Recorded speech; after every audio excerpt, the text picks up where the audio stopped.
Assalamualaikum warahmatullahi wabarakatuh. Shalom, Om Swastiastu, Namo Buddhaya, salam kebajikan. Kami dari kelompok 2 untuk mata kuliah Manajemen Sumber Daya Manusia ingin mempresentasikan hasil diskusi kami mengenai perencanaan karir. Sebelum memulai presentasi kami, saya akan memperkenalkan anggota kelompok kami terlebih dahulu, yakni saya sendiri, Lydia Simatupang, dan juga teman saya, Muhammad Rafi Atalah Putra, Anissa Maharani, Ega Melania, Jonathan Fadli, Kartina Monika, dan juga Ocha Randi Musa Silaban. Nah, topik-topik materi yang akan kami bawa pada presentasi kali ini ada pengertian perencanaan karir itu sendiri, ruang lingkupnya, tahapan-tahapan perencanaan karir, terus faktor yang mempengaruhi perencanaan bagi yang terpusat, individu dan organisasi, dan juga yang terakhir tujuan dan manfaat perencanaan karir itu sendiri. Nah, apa sih perencanaan karir itu?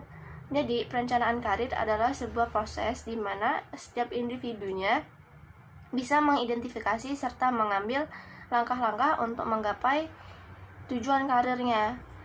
Jadi, dengan perencanaan karir, maka setiap individu bisa mengevaluasi kemampuan dan juga minatnya sendiri.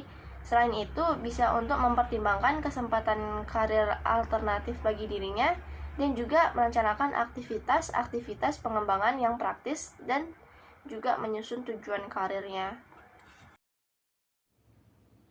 B. Ruang lingkup perencanaan karir.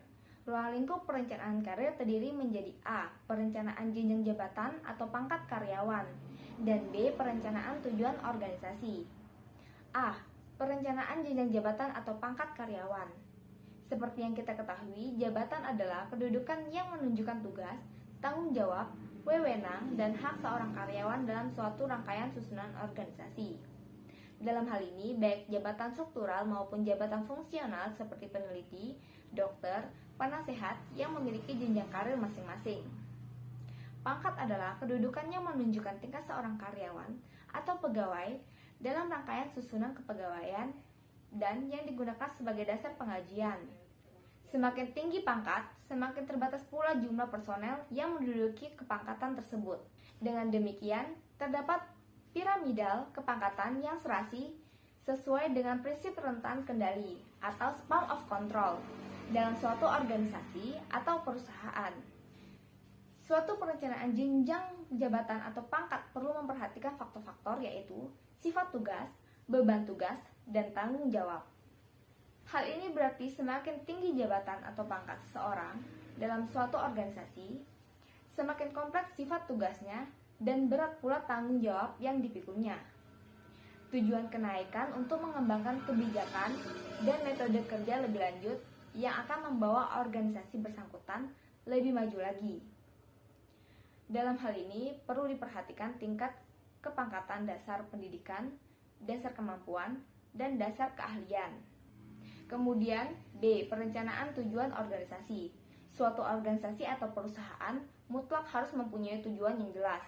Perumusan tujuan harus didasarkan pada perencanaan yang matang, sebab dari tujuan organisasi inilah akan dapat ditentukan besar kecilnya misi organisasi, berat ringannya tugas pekerjaan, spesifikasi pekerjaan yang perlu dirumuskan, serta jenis kelompok pekerjaan yang perlu disusun, dan juga kuantitas dan kualitas personel yang diperlukan. Kedua hal tersebut tidak dapat dipisahkan satu sama lain, karena keduanya saling berkaitan. Jenjang karir seseorang akan menunjang kepentingan atau tujuan-tujuan organisasi atau perusahaan yang telah disiapkan. Oleh karena itu, setiap perencanaan karir akan mengarah pada tercapainya kepentingan atau tujuan organisasi. Makin lancar perencanaan dan pelaksanaan karir, maka organisasi atau perusahaan yang bersangkutan akan semakin berkembang. Dengan demikian, tujuan-tujuan organisasi mulai dari tingkat teratas sampai dengan tingkat-tingkat di bawahnya akan menentukan jalur karir anggota organisasi. Disinilah kemampuan kepemimpinan akan diuji untuk dapat meniti jenjang karir. 3. Tahapan-tahapan dalam perencanaan karir. Dalam menyusun perencanaan karir, kita perlu melalui beberapa tahapan atau langkah-langkah yang penting. Langkah-langkah untuk membuat perencanaan karir yang pertama adalah menilai bakat diri sendiri, lalu yang kedua menilai minat karir yang kita inginkan, lalu yang ketiga menilai nilai personal dan lingkungan. Lalu yang keempat, memahami kepribadian diri sendiri. Lalu yang kelima, melihat dan mengukur kesempatan-kesempatan karir yang kita inginkan. Lalu yang keenam, mengembangkan pelan-pelan karir. Lalu yang ketujuh, melihat gaya hidup diri sendiri atau personal. Jadi kesimpulannya, sebelum kita sampai pada penyusunan perencanaan karir, kita perlu terlebih dahulu melakukan penilaian diri secara detail, mulai dari bakat, minat, nilai-nilai diri, kepribadian, hingga gaya hidup, sehingga kita dapat membuat perencanaan karir yang efektif dan juga efisien. Selanjutnya ada faktor yang mempengaruhi perencanaan karir. Faktor yang mempengaruhi perencanaan karir ada 3, yaitu tahapan-tahapan kehidupan karir. Yang kedua ada jangka karir, dan yang ketiga ada jalur karir. Di sini saya akan membahas tahapan-tahapan kehidupan karir. Tahapan-tahapan karir dalam organisasi merupakan tahapan serta usia seseorang sejak ia memasuki organisasi atau perusahaan hingga ia memasuki usia pensiun. Kecenderungan tahapan-tahapan hidupnya yang berhubungan dengan pencapaian tujuan karir serta apa yang sebaiknya dilakukan organisasi atau perusahaan dalam setiap tahapan untuk membantu karyawan dalam perencanaan karirnya. Karena perencanaan karir lebih banyak merupakan tanggung jawab individu, maka yang dilakukan individu dalam upaya pengembangan karir meliputi tahapan-tahapan. Yang pertama ada entry stage. Entry stage adalah tahap mulai memasuki organisasi atau perusahaan, yaitu waktu seseorang baru memasuki suatu organisasi sebagai karyawan baru. Jika dikaitkan dengan usia, umumnya mereka berusia 20 tahunan. Pada tahap ini, karyawan akan bertanya apakah dia akan diterima dengan baik oleh rekan kerja, apakah pekerjaannya menyenangkan, apakah dia bisa berkembang dan mencapai tujuan karirnya di perusahaan ini sesuai dengan minat, keterampilan, pengetahuan yang dia miliki. Yang kedua ada mystery stage. Mystery stage adalah tahap di mana seseorang yang dengan pengalaman atau keahlian yang sudah didapatkan menginginkan jabatan baru yang biasanya lebih tinggi atau lebih menarik dan menantang. Pada tahap ini biasa terjadi 2 kemungkinan yang ditandai dengan keinginan untuk menilai kembali karirnya dan motivasi kerja juga sudah menurun. Keberhasilan pada tahap ini, karyawan tidak lagi diukur dengan promosi jabatan yang lebih tinggi, tetapi diukur dengan tugas-tugas yang menarik, menantang, dan penting, serta kesempatan-kesempatan untuk mendapatkan pengetahuan baru. Nah, ada 3 kemungkinan sebagai alasan dari kecenderungan di atas, yaitu yang pertama ada kesempatan karir yang lebih sempit, perubahan pandangan terhadap karir, yang ketiga ada ketidakpastian mengenai karir. Yang ketiga ada passage stage. Dahulu tahap ini dikatakan masa-masa pegawai untuk mempersiapkan pensiun.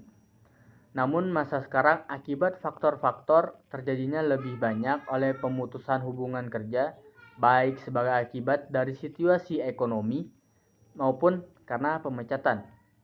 Dan banyak faktor yang mempengaruhi karir seperti tersedianya pekerjaan di luar organisasi dan kesempatan pendidikan yang tepat.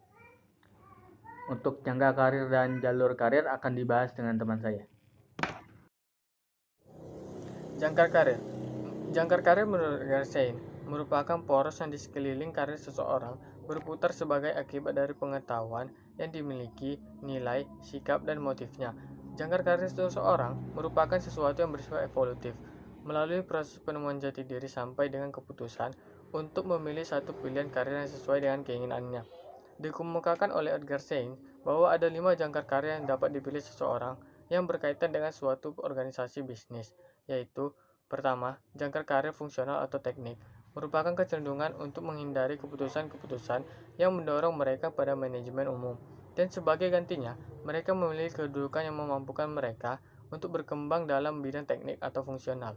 Yang kedua, jangkar karir manajerial, merupakan kecenderungan seseorang untuk memilih jabatan yang memungkinkan mereka atau mencari jalan untuk menjadi manajer umum dengan tanggung jawab yang lebih besar, sehingga jika ketika mereka memilih jalur karir, kemungkinan mereka lebih menyukai vertical system. Yang ketiga, jangkar karir kreativitas merupakan kecenderungan seseorang yang mempunyai motivasi yang kuat untuk menciptakan sesuatu sehingga ia mendapatkan pengakuan.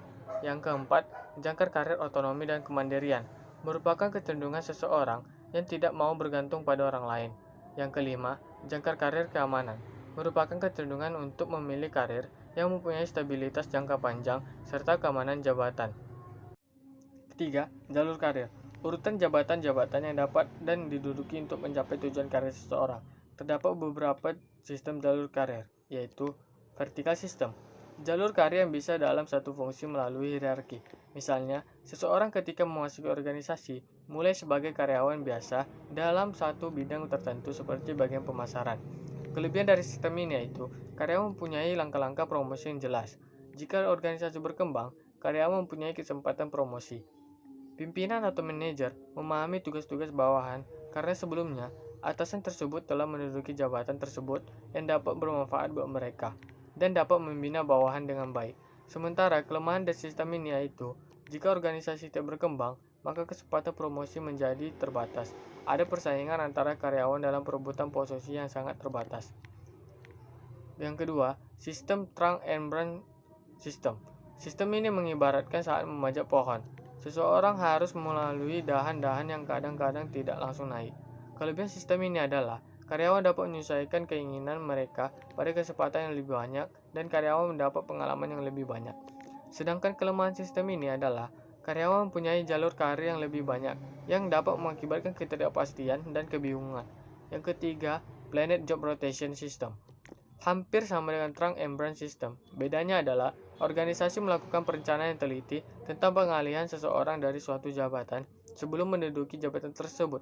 Hal tersebut biasanya dilakukan pada organisasi atau perusahaan yang berada pada lingkungan yang cepat berubah dan membunuh inovasi. Yang keempat, diamond system. Sistem ini biasanya dilakukan dalam organisasi atau perusahaan yang kegiatannya didasarkan pada proyek-proyek tertentu atau dalam struktur adu carry. Sistem diamond berbeda dengan sistem lain, di mana jalur karir lebih menyampingkan dan hanya sedikit yang naik. Kesempatan dan jalur karir di sini lebih banyak menyamping, seperti misalnya dari profesional menjadi manajer proyek, kemudian dapat beralih ke research manager dan menjadi ahli strategi. Selanjutnya, perencanaan karir bagi yang terpusat individu dan organisasi. Perencanaan karir yang terpusat pada individu memfokuskan pada karir individual daripada kebutuhan organisasi itu. Ini dilakukan oleh karyawan sendiri dan keterampilan individual menjadi fokus dari analisis ini. Analisis seperti ini mungkin mempertimbangkan situasi baik dalam maupun di luar organisasi yang dapat mengembangkan karir seseorang. Pengurangan dan memperkecil organisasi telah mengubah perencanaan karir bagi banyak orang. Mereka menemukan diri mereka dalam transisi karir. Dengan kata lain, membutuhkan pekerjaan yang baru. Titik awal pengembangan karir dimulai dari diri karyawan. Setiap orang bertanggung jawab atas pengembangan atau kemajuan karirnya. Setelah komitmen pribadi dibuat, beberapa kegiatan-kegiatan pengembangan karir dapat dilakukan. Kegiatan-kegiatan tersebut mencakup, yang pertama, prestasi kerja. Kegiatan paling penting untuk memajukan karir adalah prestasi kerja yang baik, karena ini mendasari semua kegiatan pengembangan karir lainnya. Yang kedua yaitu exposure. Kemajuan karir juga ditentukan oleh exposure. Exposure berarti menjadi dikenal oleh orang-orang yang memutuskan promosi, transfer, dan kesempatan-kesempatan karir lainnya. Tanpa exposure, karyawan yang berprestasi baik mungkin tidak memperoleh kesempatan untuk mencapai sasaran karirnya. Yang ketiga yaitu permintaan berhenti. Bila seorang karyawan melihat kesempatan karir yang lebih besar di tempat lain, permintaan berhenti mungkin merupakan suatu cara untuk mencapai sasaran karir. Banyak karyawan, terutama para manajer profesional, berpindah-pindah perusahaan sebagai bagian strategi karir mereka.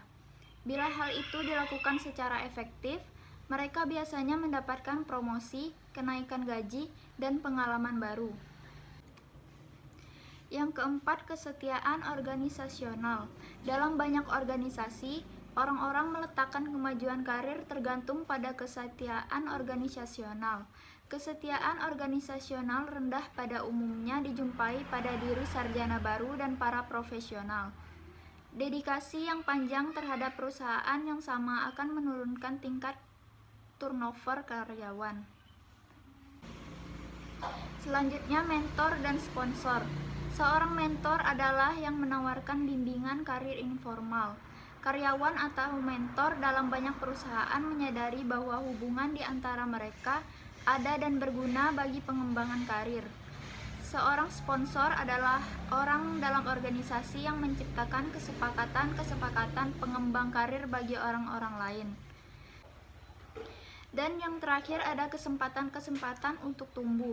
Bila karyawan meningkatkan kemampuan, misal melalui program latihan, pengambilan kursus-kursus atau pengambilan gelar, maka berarti mereka memanfaatkan kesempatan untuk tumbuh. Hal ini berguna bagi Departemen Personalia dalam bentuk pengembangan sumber daya manusia internal maupun bagi pencapaian rencana karir karyawan. Perspektif organisasi dalam perencanaan karir. 1. Mengidentifikasikan kebutuhan staffing organisasi di masa mendatang. 2. Rencana jenjang karir. 3. Mengukur potensi individual dan kebutuhan pelatihan. 4. Mencocokkan kebutuhan organisasi dengan kemampuan individual.